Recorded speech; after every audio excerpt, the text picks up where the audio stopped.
Hello guys, and welcome to another edition of Rage Against the Dice. It's another Wednesday in lockdown, and it's time for another of my RPG reviews.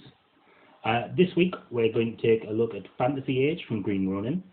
The current rules were available at the start of lockdown on a pay-what-you-want basis, but they have gone back up. They're only around $15 though, so it's not too bad on Drive-Thru-RPG.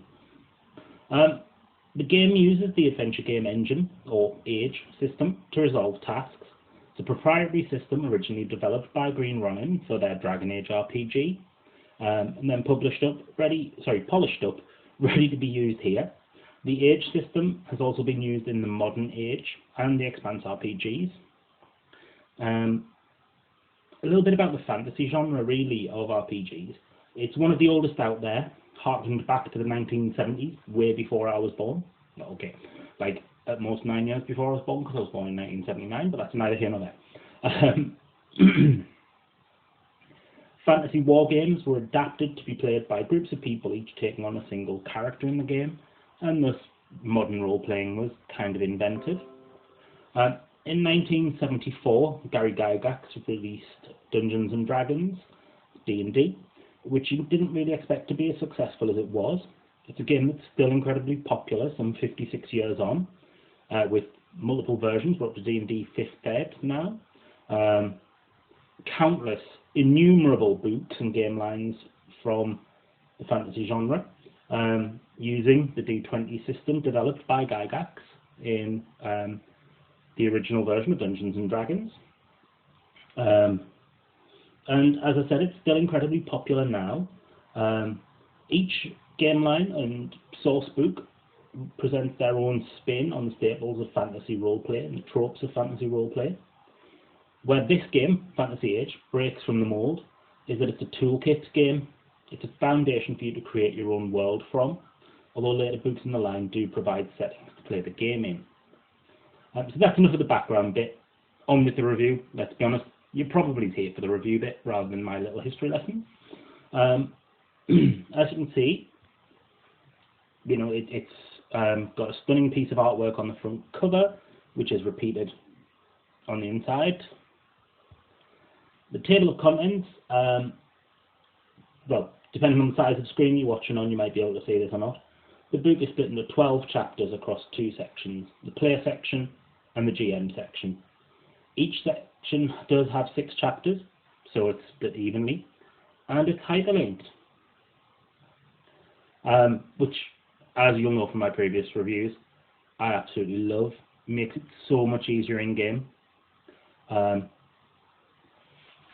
There's a solid introduction to role-playing here. There's a pretty decent example of play,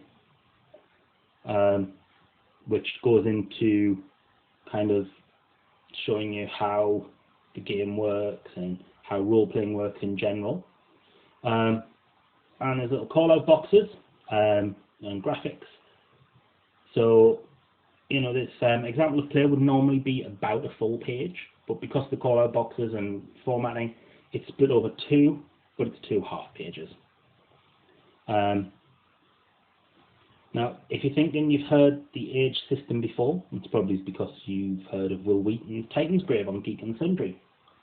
The system uses 3d6 or per player, one of which needs to be a different colour to the others. So chances are that even if you're new to RPGs, you'll likely have the dice you need without having to chuck a load of cash at the fancy math rocks. But you're probably going to chuck a lot of money at the fancy math rocks, like the guys in my group do, and me as well. I'm going to hold up my hand. I am addicted to buying dice. I really have a problem. So, the player's guide part of the book starts with a nice bit of artwork here. It's evocative, it's beautiful, it shows you some of the different races and classes and character builds that you can do, really. Moving on to chapter 1, without any messing around whatsoever, this is character creation. You use a 9-step system. I don't know what it is with role-playing games and 9 steps for character creation. seems to be a common theme, but you know, presumably there's a reason for that, psychologically or whatever. We get a few examples of character concepts here. So street urchin will do anything to survive, naive farmer who wants to travel further than 5 miles from where he was born, an artist seeking inspiration in the dark and dangerous places, or a scion of a merchant family who wants more from life than the ledger weeks. So yeah, you need to have a concept in mind of what your character is going to be like so that you know where you're going when you build them.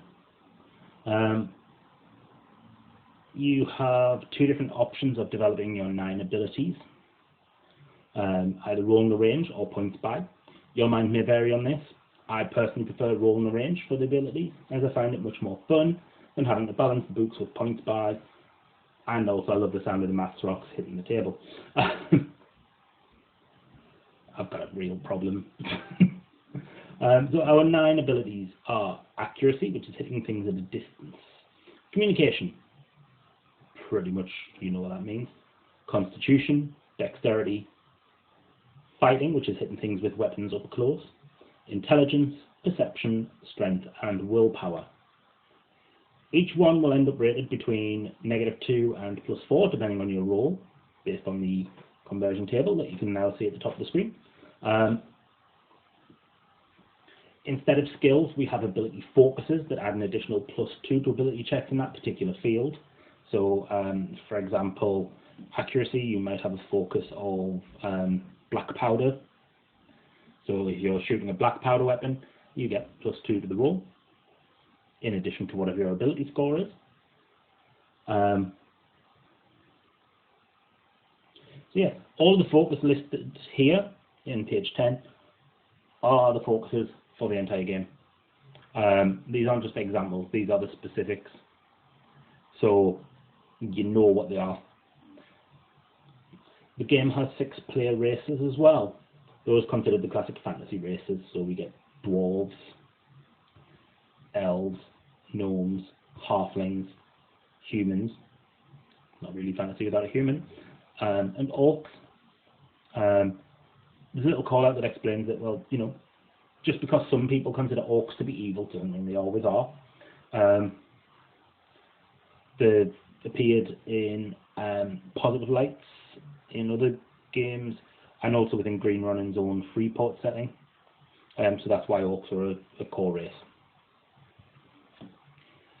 You then have your backgrounds. So based on your social class, depends on what background you get or get to roll a choice from. So, you know, you might be a criminal or a pirate if you're an outsider. If you're middle class, you may be an initiate or a scribe. Upper class, you could be a noble, a squire, you know, those sort of things. Each one gives you a choice of 2 abilities that you can increase. Sorry, attributes that you can increase. So that they kind of make your character more unique and more special. We only have 3 classes in the game. We've got mage, rogue, warrior.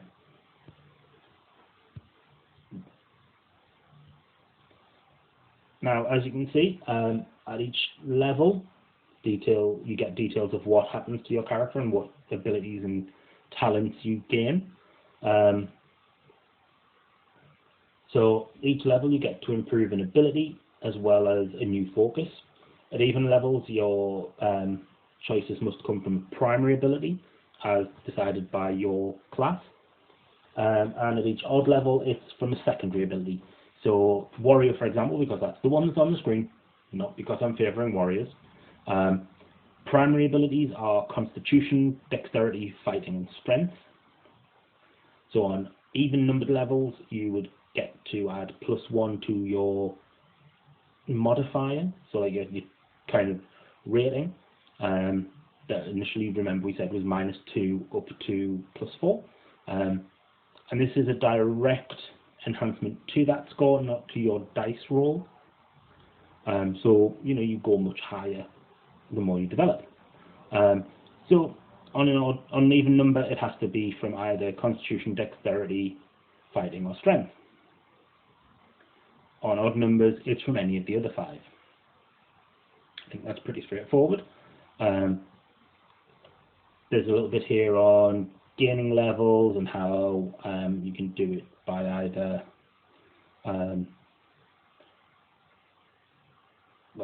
by experience, which is the standard, or your player just goes, right, you've now moved. Your GM goes, right, you've now moved up to level 2. Ding. We also get told what our starting equipment and starting money is as well. And then just kind of round it off. So your defense rating, which is 10 plus your dexterity plus any shield bonuses if you've got shields. Give yourself a name, some goals and ties, and you're good to go. Now, before we move on to chapter 2, I'm going to take a little break because my throat is quite scratchy still. Because I think there's a lot of pollen about at the moment, which cursed my hay fever. So I'm going to go have a drink, wash my hands, because we need them to remain safe and stay indoors if you can.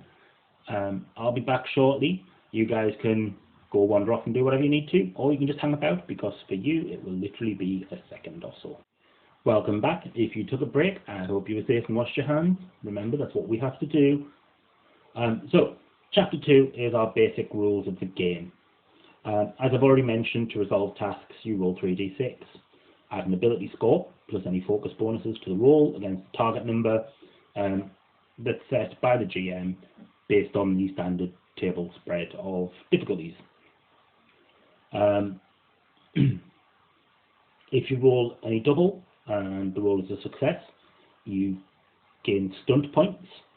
You gain a number of stunt points equal to the score on the odd coloured stunt dice.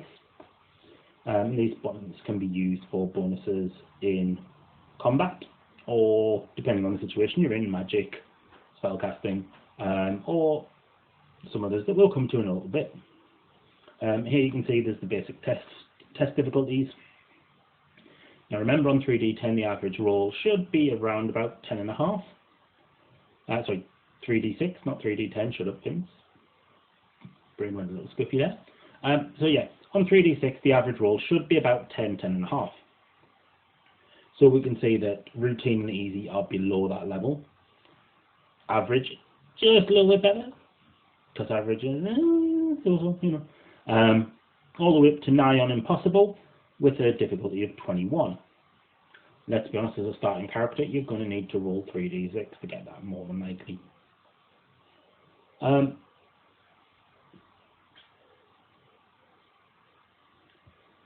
Yeah, so you've got degrees of success, breakdown on what's narrative time and action time.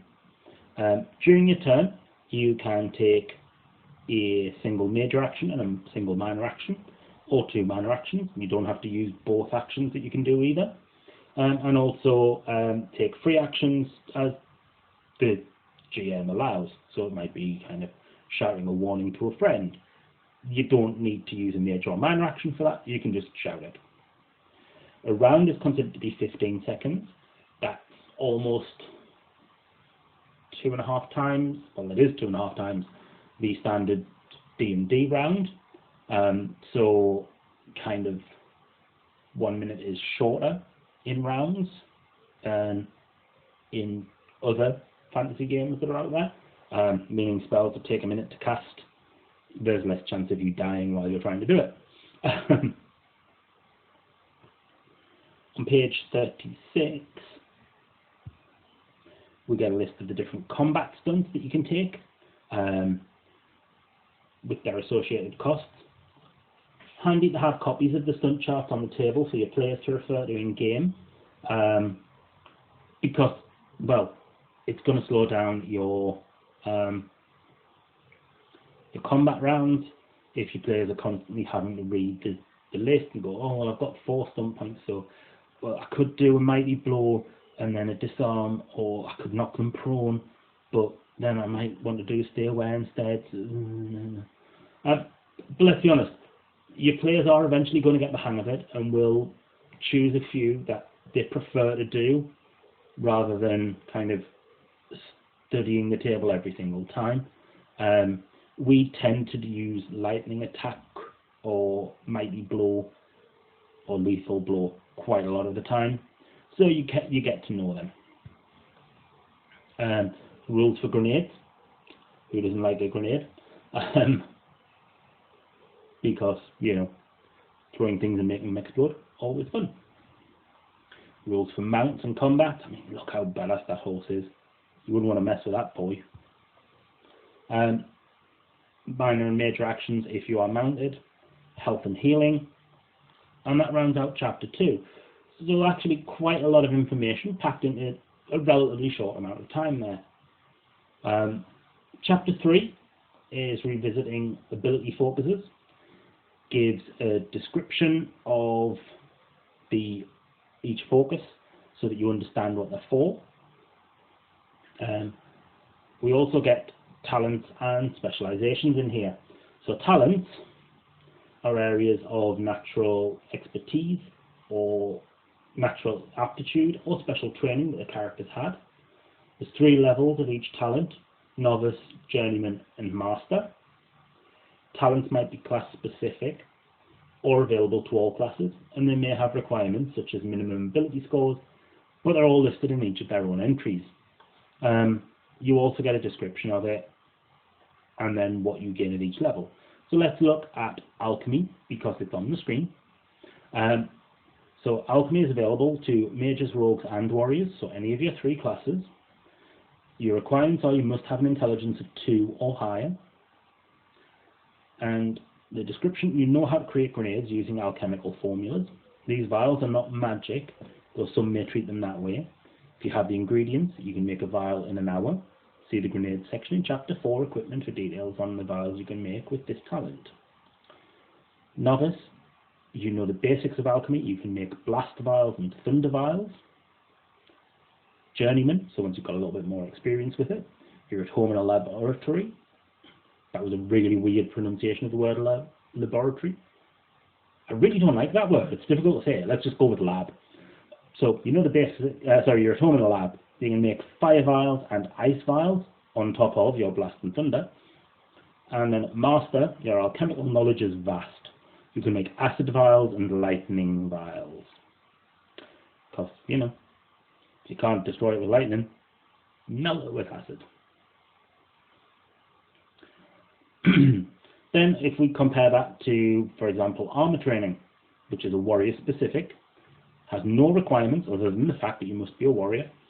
You've learned to fight while wearing armor. You only take the armor's penalty to your speed, while those without those talents of the penalty to all dexterity-based tests and calculations, including speed.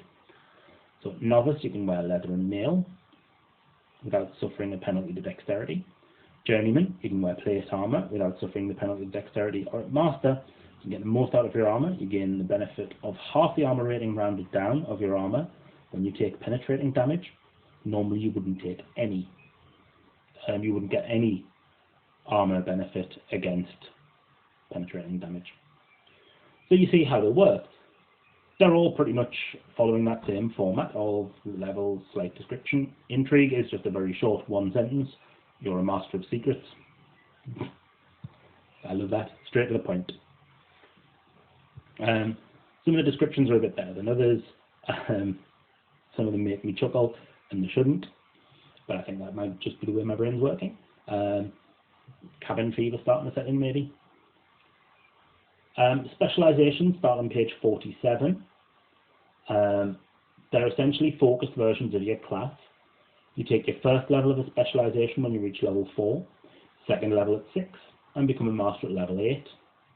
If you survive to level 12, you get to take a second specialization, which then increases at 14 and 16, I believe. Yes, 14 and 16. We get the specializations of Arcane Scholar, Assassin. That picture is the Assassin, not the Arcane Scholar, just so you know, in case you were wondering. Berserker, something like your classic barbarian type. Duelist, Elementalist, which is a mage specialization. Guardian, Knight. That's the Elementalist, by the way, not the Guardian of the Night. You might be understandable for confusing that. Mage Hunter, look at that badass. Miracle Worker, Sharpshooter, Swashbuckler, he can buckle my swash any day, and a Sword Mage. There's some very pretty character portraits if you've just seen. In particular, I like the Mage Hunter and the Dashing Swashbuckler. You know, this is a very word-heavy looking book, but it's laid out really well, so actually you don't mind that, and the artwork that you do get really does stand out. Chapter 4 is our equipment section. Thankfully the currency is decimalised, so we've got gold, silver and copper, pretty much like British money if you're British. So your copper, your pennies, twopence, that sort of thing. There's 100 pennies or copper pieces in a gold, which is a pound coin. And you get 10 silver pieces, which is like 10 pences. Makes it much easier to understand and much easier to work out. You don't have to faff about knowing what electrum is worth or platinum, or you know, it simplifies it much better. Sorry, I'm just moving on to my next page of notes because I write lots of notes for this. Armor gets to reduce the damage that you take when hit, instead of, you know, the fantasy games where it makes you more difficult to hit. Shields give you bonuses to your defense, so makes you more difficult to hit, but you're capped at +1 regardless of the shield type, unless you have the weapon and shield talent. So you can have a light shield, a medium shield, or a heavy shield. If you've got the shield talent, weapon and shield talent, heavy shield gives you +3 bonus to your defense. If you don't have it, it's only +1. Takes training to use shields properly. We get 9 missile profiles here for their ranges and reload times.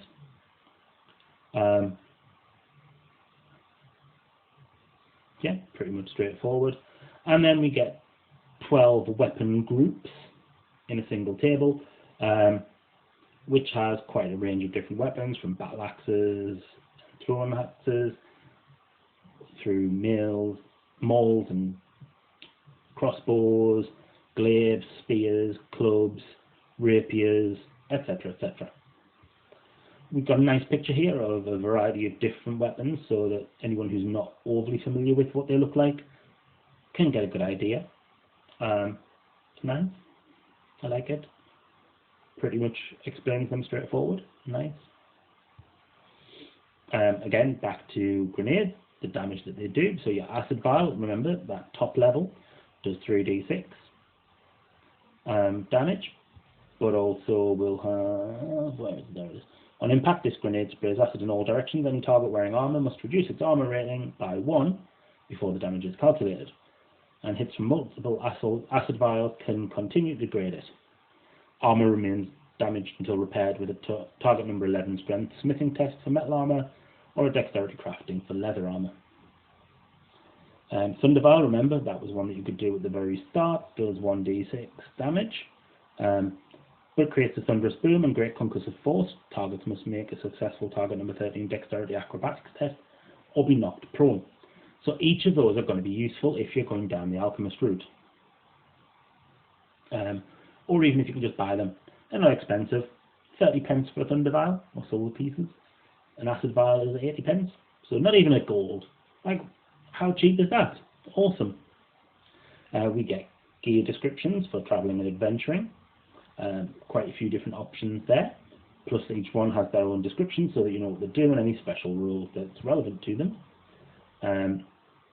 Carrying and storage kind of devices like backpacks, barrels, chests, crates, pouches, water skin, for example, different tools, quite a lot of options, clothes and fashion, if your character's into that sort of thing, trade goods, raw materials, professional gear, home and hearth, like furniture and stuff, food and lodgings. Now, we'll move on to chapter 5, in a second, which is magic.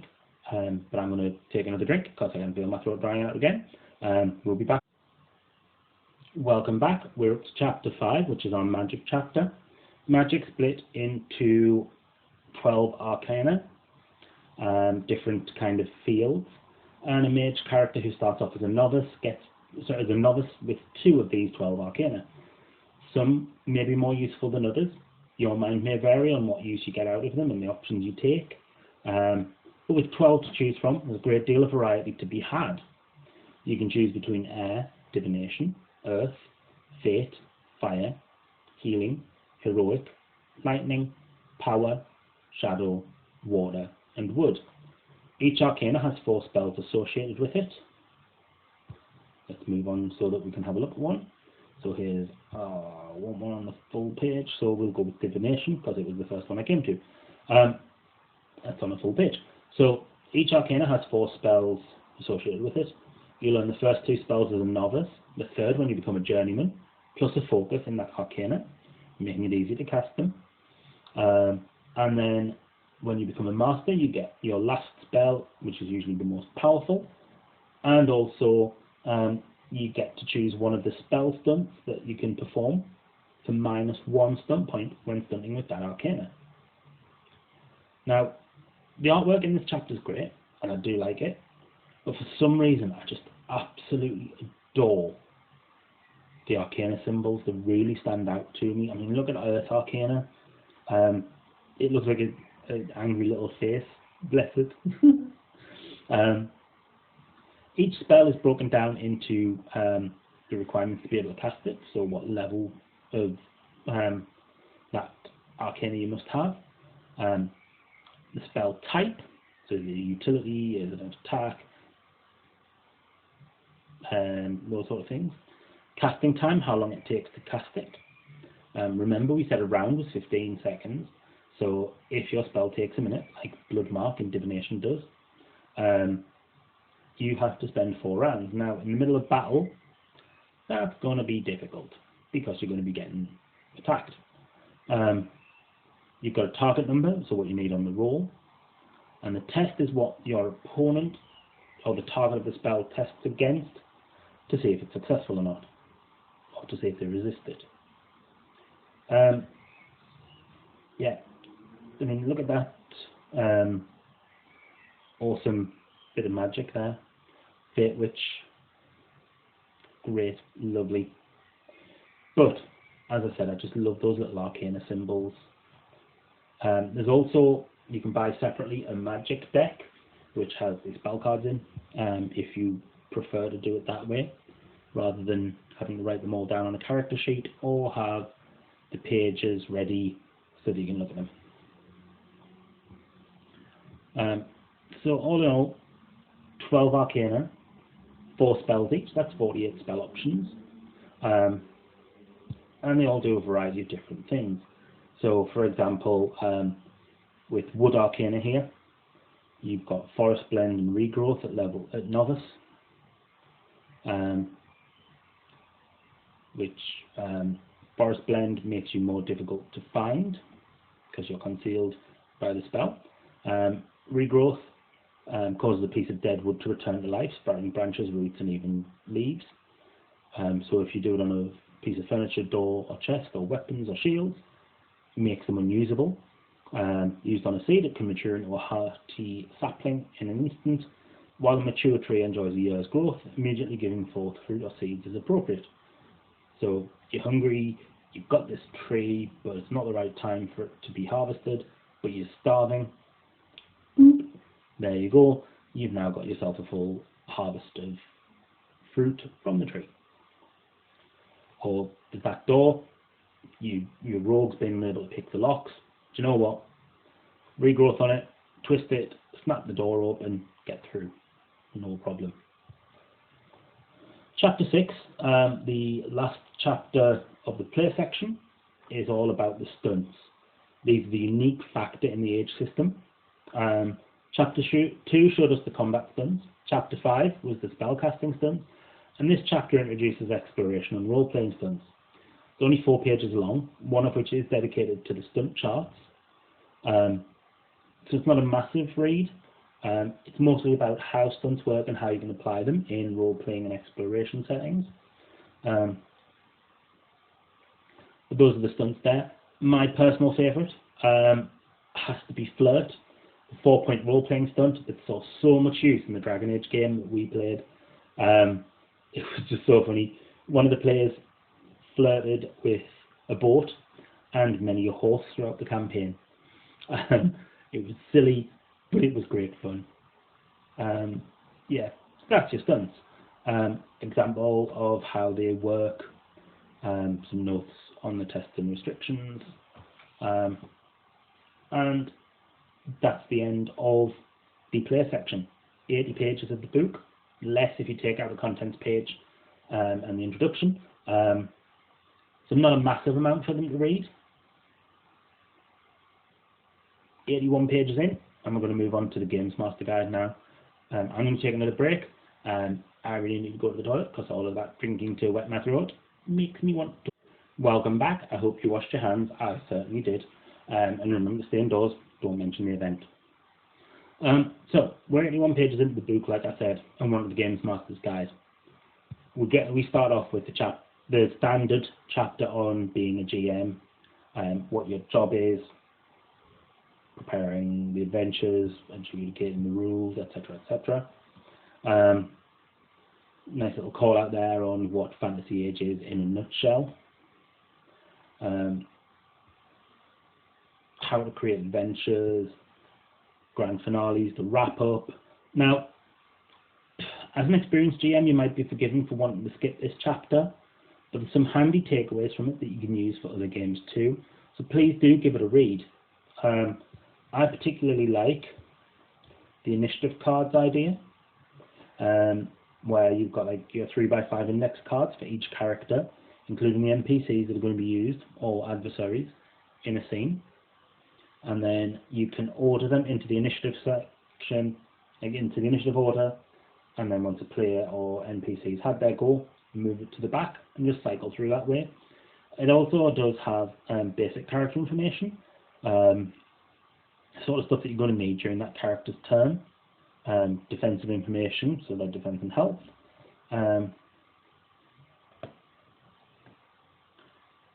It's a great idea.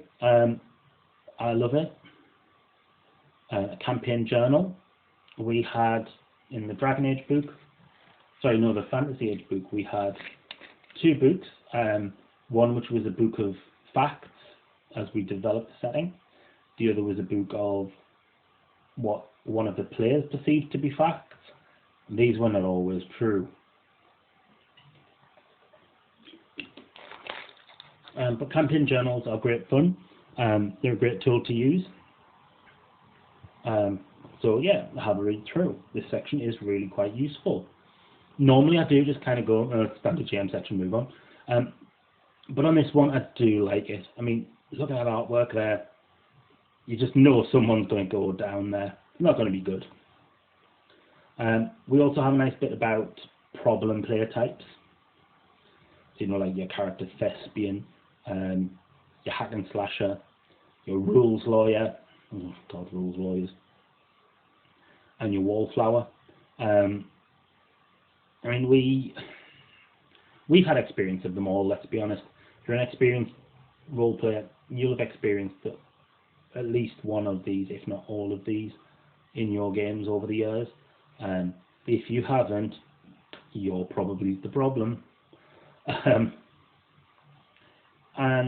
then there's a nice bit about kind of clashes of assumptions in the game, and then how to plan the Fantasy Age campaign.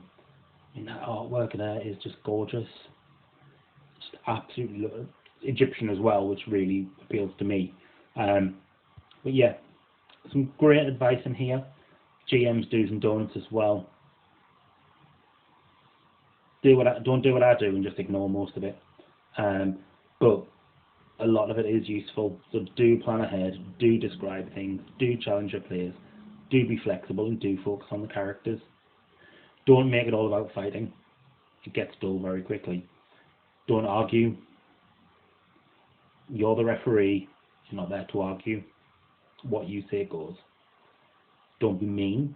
Don't be boring. Don't worry about it. Have fun. It's only a game. So chapter 8 is more in-depth look at the rules from chapter 2, but it brings in new stuff as well. So how to apply abilities and focuses, how much time a test takes, the basic tests are recovered, pose tests, advanced tests, role-playing and the rules, considerations in combat. And even that artwork there, that orc looks badass. I mean, that doesn't look good. That's, yes, that's bad for her. But yeah, it's got stuff in here like morale, so making people scared when the bad guys will run away.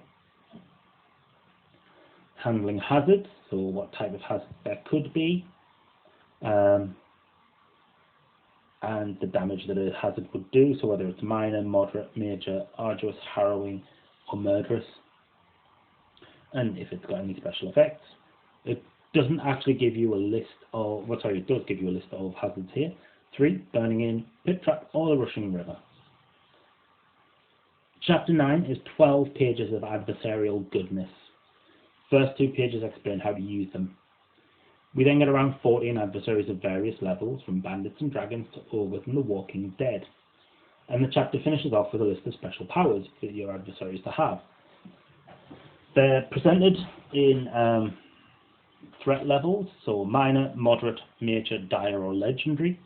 And there's a handy little table there that tells you what level really your players should be to face those sort of adversaries.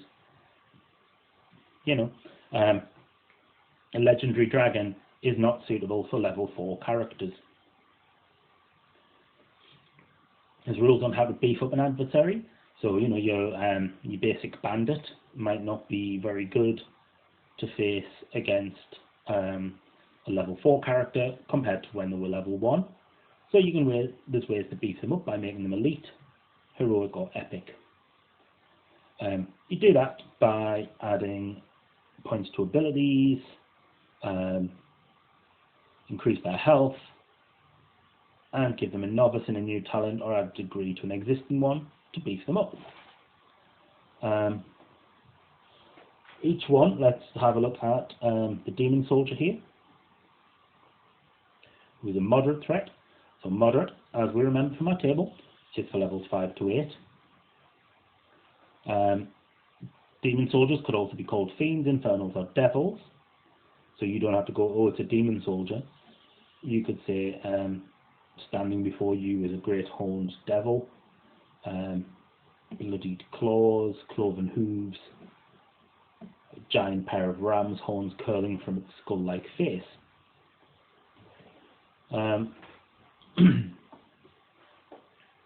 So, you've got your abilities and any focuses that are relevant listed, and their ratings. All of the essential information such as speed, health, defense, and armor rating. And also their attack options, so bite and claw. So bite is a +3 to your attack roll, doing 2d6 + 5 damage. So lower chance of hitting, but does more damage. Your claws, greater chance of hitting, because, you know, great big clawed talons, but does less damage. You get favourite stunts that it has, so if it stunts, it will always favour dual strike or mighty blow. Its hide gives it a natural armor rating of 5, so you can't disarm, you can't like nullify the armor on it by kind of some sort of magical chicanery, because it's natural.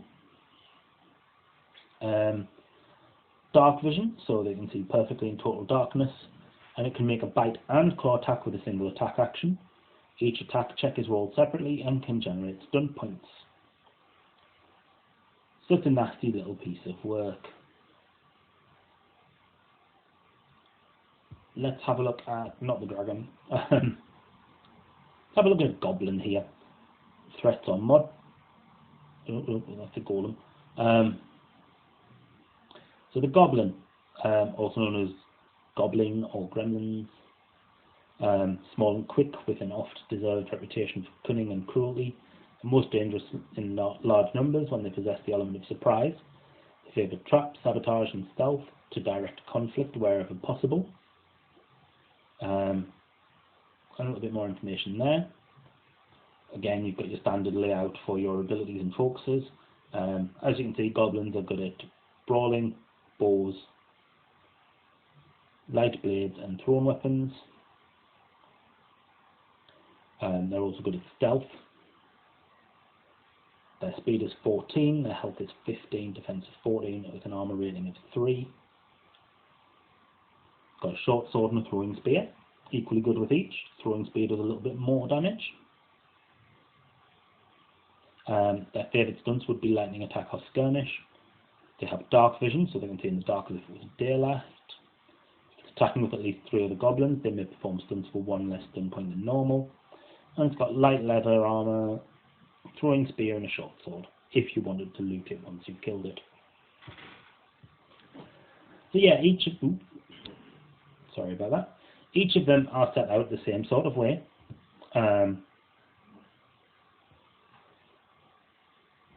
Based on their threat levels and things like that. So you know what you're going to be facing. And okay, there's only 14 of them, but actually that's enough to be getting on with. You know, you can adapt as need be. But also there is the bestiary book, which is full of different adversaries, monsters and villains to face your players with. Sorry, not enemies. That was a Freudian slip there. I do apologise. And then, like I said, the special powers, so they may be armoured, they may have blending, so being able to blend into its surroundings, giving it +2 to dexterity stealth checks. They could have magic resistance, they could have a particular vulnerability, or they might be able to fly. We'll move on to chapter 10 in a moment. I'm going to take another drink and hang my head in shame for the mistakes I've just made there. I'll be back shortly. Welcome back. Chapter 10 is our rewards chapter. It details the experience and levelling up, as well as treasure and magical items. So levelling up based on experience, bonus XP that you might want to give out, other rewards such as your reputation, fulfilling goals, particular treasure. There's a nice little table there to tell you what treasure's worth. Magic items, how to use them. And we also get, I believe it's 13 temporary items and 13 permanent items. So temporary kind of have charges or uses. Permanent are things that don't run out and you can always use.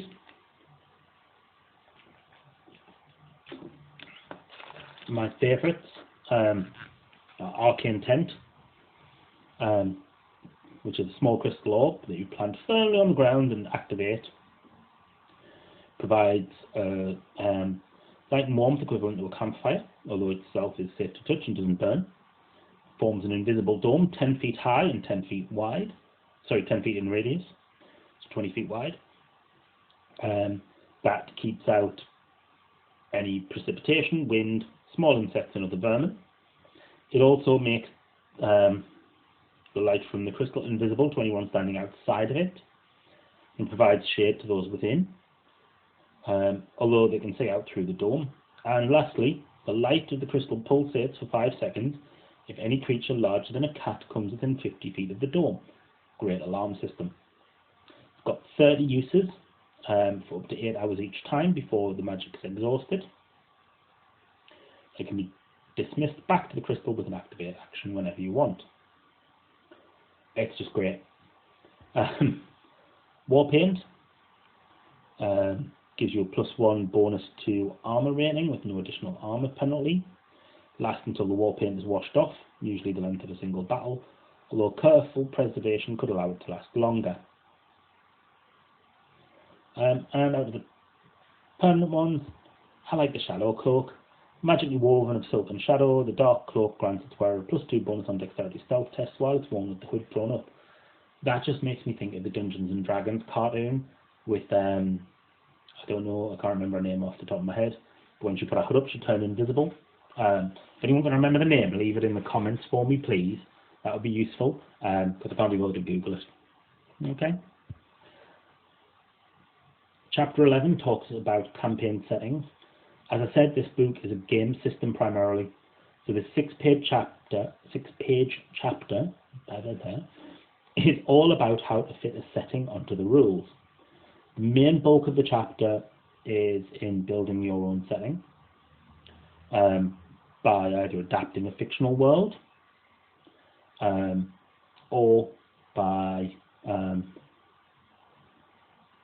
creating one from scratch. Now, adapting a fictional world, I can kind of see this game working well for using kind of Discworld. A few minor changes might need to be made with your races, but you know, it's just reskinning things. It's going to be quite simple, much better than the GURPS version of Discworld that I had years and years ago, but mostly because GURPS is horrific, in my opinion. You might differ. Remember, all of this is just my opinion. You have a right to yours, even if it's wrong. When we played Fantasy Age, we took the collaborative approach to world building. We had a group chat on Facebook Messenger. Other group chat programs are also available, just for reference. And we each added a sentence at a time to make facts of the world. Some were silly, some were serious. We had great fun doing it. It was kind of an extended session 0 because we were doing it over Messenger. So we also had it kind of in one place so that Nate, the GM at the time, could gather it all up and refer back to it later if he needed to for creating the campaign and the setting. It's also the benefit of doing it that way is that you're going to guarantee that no character should be a bad fit for the setting.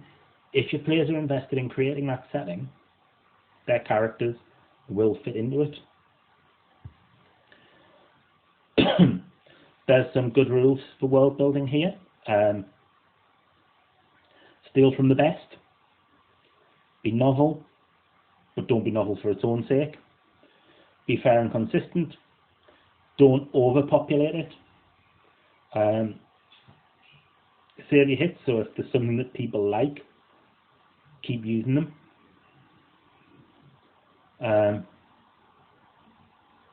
Bury your bombs. That particular NPC you came up with they didn't like, yeah, fine, move on, gone. It never hurts to ask, so you can always go and ask your players.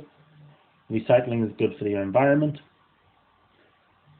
So yeah, maybe they didn't like that particular innkeeper that you used, but you can reskin it. You've got the stats and the core stuff there. Change the personality slightly, reuse it in a different environment. It's not fun, there's no point. And focus on things that touch the PCs. Not in a creepy, inappropriate way, but things where they interact with and they enjoy and really gets to them. So focus on those. Excuse me. Oh good lord, I've just looked up while taking a drink and there's a giant spider in the room.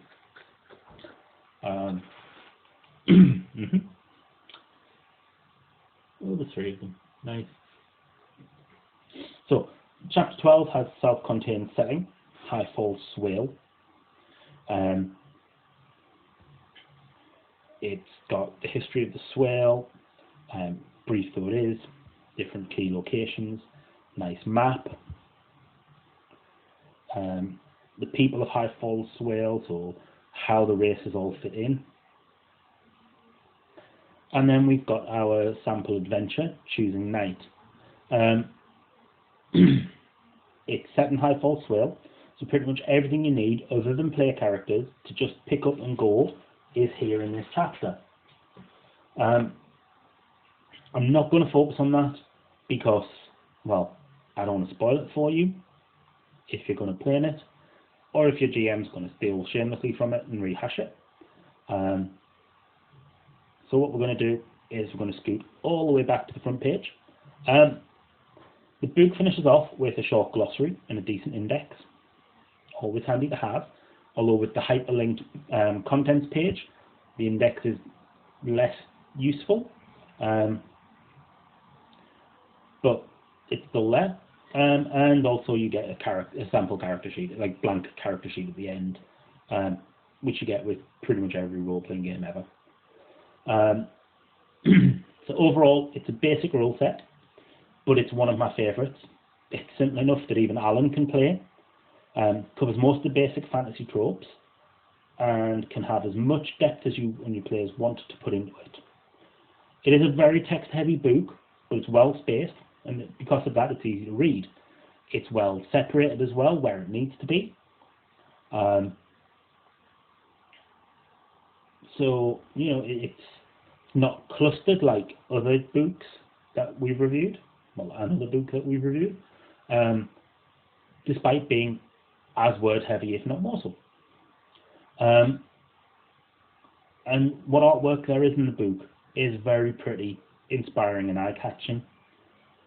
The only real drawback is that if you're looking for a complete game, including fleshed out setting, you're not getting it here.